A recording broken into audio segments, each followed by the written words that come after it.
Hello everyone, welcome to In-Depth program. Today's topic of discussion is who are G20 Sherpas and what is their role in the G20 summit. Points of discussion will be the news, who is a Sherpa, what's the role of a Sherpa, who is representing India at G20, why is G20 important for India, and practice question for prelims. First of all, moving on to the news. In Indonesia last year, Prime Minister Narendra Modi referred to India's G20 leadership as inclusive, ambitious, and action-oriented. The nation's holistic view of the world is quite visible in the theme itself, 𝐸𝐶𝐾𝐄 𝐾𝐵𝐶𝐾𝐒 or One Earth, One Family, One Future. In the midst of global upheaval, the largest democracy in the world is keeping its promise. India is treating the presidency not only as a responsibility but as an opportunity that cannot be passed. There are over 230 meetings in more than 60 cities across the states. It is a lot of planning and execution, and playing a key role in all of this are the G20 Sherpa. Now let's discuss who is a Sherpa.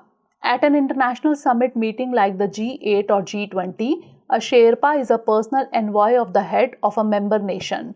The word originated from the Nepalese Sherpa ethnic group who work as mountaineering guides in the Himalayas. Throughout the summit, the Sherpa works on planning, negotiating, and implementing activities.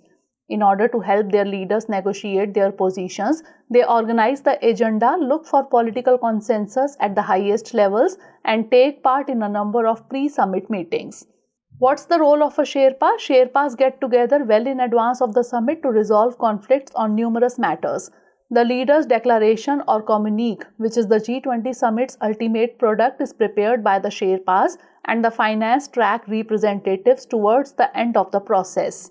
The Sherpa track engages on topics from 13 working groups ranging from energy, trade and investment, development, employment, tourism, agriculture, digital economy, health, education, culture, environment and anti-corruption, along with points from the two new groups, Disaster Risk and Resilience Group and Startup 20 Engagement Group, brought to the forefront by India under its presidency.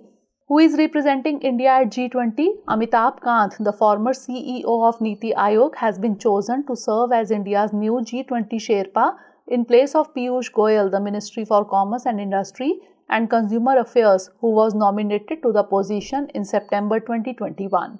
Along with Goyal, Suresh Prabhu, Shaktikant Das, Arvind Panagriya and Montek Singh Ahluwalia have served as G20 Sherpas in the past. Now, why is G20 important for India? The G20, which unites the established and emerging economies of the globe and represents 2/3 of the world's population and 85% of the global GDP, is a significant forum for international economic cooperation. Furthermore, India is taking over the presidency at a crucial juncture when the world is facing multiple headwinds on account of the Russia-Ukraine war, increasing crude oil prices, rising interest rates, and a slowdown in global demand.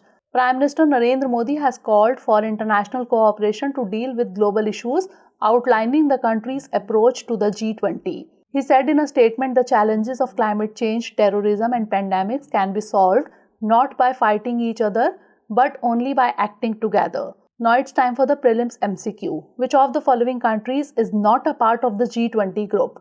Australia, China, Canada, or Pakistan?